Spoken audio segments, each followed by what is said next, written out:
Hello friends, ഇന്ന് നമ്മൾ കപ്പ വെച്ചിട്ട് ഒരു കിടിലനായിട്ടാണ് ഉണ്ടാക്കുന്നത്. അപ്പോൾ നമുക്ക് അതിന് വേണ്ടിയിട്ട് ഞാനിവിടെ ഒരു കപ്പ എടുത്തിട്ടുണ്ട്. അതിൻ്റെ തൊലി നമുക്ക് കളഞ്ഞെടുക്കാം. ഇപ്പം ഞാനിവിടെ തൊലിയെല്ലാം കളഞ്ഞെടുത്തിട്ടുണ്ട്. ഇനി നമുക്കിത് നെടുകെ പൊളിച്ചെടുക്കാം. അപ്പോൾ ഞാനിവിടെ ഇത് പൊളിച്ചെടുത്തിട്ടുണ്ട്. ഇനി ഇതിൻ്റെ നടുക്കുള്ള ആ നാര് നമുക്ക് കളഞ്ഞെടുക്കാം. നമുക്ക് എല്ലാ കഷ്ണത്തിൻ്റെയും ആ നാര് നമുക്ക് കളഞ്ഞിട്ട് നുറുക്കിയെടുക്കാം. ഇനി നമുക്ക് ഈ നാര് കളഞ്ഞ് വെച്ച കഷ്ണങ്ങളെല്ലാം ചെറുതായി നമുക്ക് അരിഞ്ഞെടുക്കാം. ചെറിയ ചെറിയ പീസുകളായിട്ടാണ് ഞാനിവിടെ അരിഞ്ഞെടുക്കുന്നത്. ഇപ്പോൾ ഞാനിത് എല്ലാതും അരിഞ്ഞ് എടുത്തിട്ടുണ്ട്. ഇനി നമുക്കിതൊരു പാത്രത്തിലേക്ക് ഇട്ട് ഇതൊന്ന് നന്നായി കഴുകി വൃത്തിയാക്കി എടുക്കാം. ഇനി നമുക്കിത് മിക്സിയുടെ ജാറിൽ കുറേശ്ശെ ഇട്ടിട്ട് ഒന്ന് ക്രഷ് ചെയ്തെടുക്കാം. ഇത് നന്നായി പേസ്റ്റ് പോലെ അരയേണ്ട ആവശ്യമൊന്നുമില്ല. വെള്ളം ആവശ്യമുണ്ടെങ്കിൽ മാത്രം ചേർത്ത് നമുക്കിത് അരച്ചെടുക്കാം. ഞാനിവിടെ വെള്ളമൊന്നും ചേർക്കാണ്ടാണ് ഇത് അരച്ചെടുത്തിട്ടുള്ളത്. ഇനി നമുക്കിതൊരു പാത്രത്തിലേക്ക് ഇട്ട് കൊടുക്കാം. ഇനി ബാക്കിയുള്ളത് നമുക്ക് ഇതേപോലെ തന്നെ അരച്ചെടുക്കാം. അപ്പോൾ ഇവിടെ ഞാൻ എല്ലാതും അരച്ചെടുത്തിട്ടുണ്ട്. ഇനി നമുക്ക് ഇതിൽ നിന്ന് കുറേശ്ശെ എടുത്തിട്ട് ഇതിലത്തെ ആ വെള്ളം മുഴുവനും പിഴിഞ്ഞ് കളയണം. നന്നായി നമ്മൾക്ക് ഈ വെള്ളം പിഴിഞ്ഞ് കളയണം. ഇപ്പോൾ ഞാനിത് പിഴിഞ്ഞ് കളഞ്ഞ് എടുത്തിട്ടുണ്ട്. ഇതേപോലെ ബാക്കി എല്ലാം നമുക്ക് പിഴിഞ്ഞ് കളഞ്ഞിട്ട് എടുക്കാം.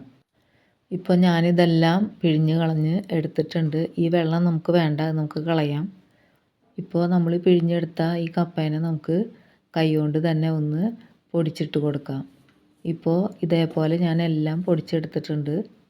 അപ്പോൾ ഞാനിത് ഒരു ബൗളിലേക്ക് ഇട്ട് കൊടുത്തിട്ടുണ്ട്. ഇപ്പോൾ ഇതിൽ 3/4 ബൗള് ഞാൻ ഈ കപ്പ പൊടിച്ചത് എടുത്തിട്ടുണ്ട്.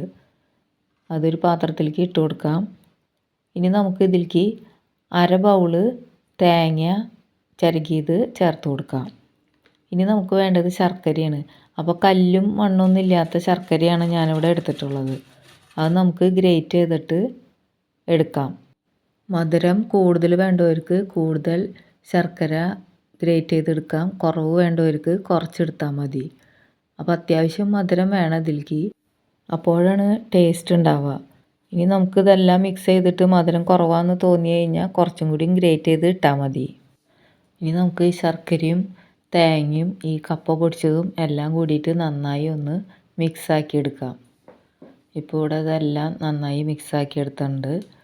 ഇനി നമുക്ക് ഇതിലേക്ക് ചേർത്ത് കൊടുക്കേണ്ടത് ഏലക്കായാണ്.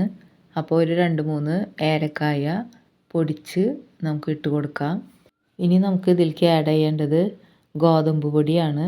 അപ്പോൾ ഞാനിവിടെ 1/2 ബൗള് ഗോതമ്പ് പൊടിയാണ് എടുത്തിട്ടുള്ളത്. നമുക്ക് ഇതിലേക്ക് ആഡ് ചെയ്യാം.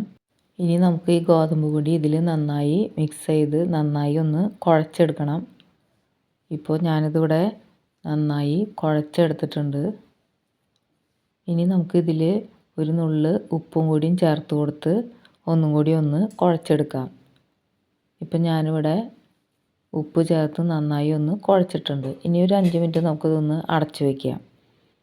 ഇനി നമുക്ക് ഇത് വേവിക്കാൻ വേണ്ടിയിട്ട് ഞാനിവിടെ കറുകപ്പട്ടയുടെ ഇലയാണ് എടുത്തിട്ടുള്ളത്.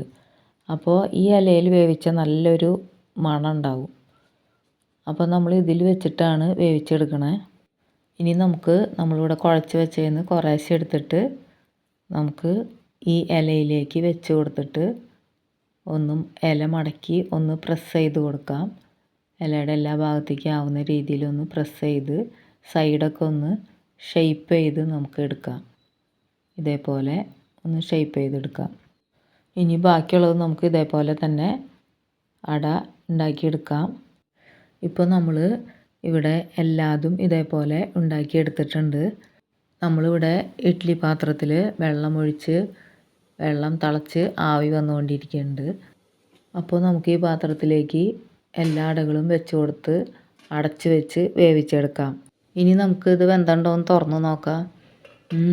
തുറക്കുമ്പോൾ തന്നെ എന്തൊരു മണം, നല്ല മണം. ഈ കറുകപ്പട്ടയുടെ ഇലയിൽ ഉണ്ടാക്കിയിട്ടുണ്ടെങ്കിൽ നല്ലൊരു മണമാണ് ഉണ്ടാവുക. ഇപ്പോൾ ഇതെല്ലാം വെന്ത് വന്നിട്ടുണ്ട്. 6-7 മിനിറ്റ് കൊണ്ട് തന്നെ നമുക്കിത് വെന്ത് കിട്ടും. ഇനി നമുക്കിത് ഓരോന്നായി പ്ലേറ്റിലേക്ക് മാറ്റി കൊടുക്കാം. അപ്പോൾ നമ്മൾ ഇതെല്ലാം ഒരു പ്ലേറ്റിലേക്ക് ആക്കിയിട്ടുണ്ട്. ഇനി നമുക്കിതൊന്ന് തുറന്ന് നോക്കാം. ഇത് കാണുമ്പോൾ തന്നെ നമുക്ക് മനസ്സിലാവും ഇത് നല്ല ടേസ്റ്റും നല്ല സോഫ്റ്റും ആണെന്ന് നമുക്ക് മനസ്സിലാക്കാം. കണ്ടോ? നമുക്കതൊന്ന് പൊട്ടിച്ച് കഴിച്ച് നോക്കാം. നല്ല ടേസ്റ്റാണ് കേട്ടോ. നല്ല സോഫ്റ്റാണ്, നല്ല ടേസ്റ്റാണ്. ഇതേപോലെ എല്ലാവരും ഒന്ന് ട്രൈ ചെയ്ത് നോക്കിക്കോളൂ. ഈ ഇലയിൽ ഉണ്ടാക്കുമ്പോൾ ഒരു പ്രത്യേക ടേസ്റ്റാണ് വരുന്നത്.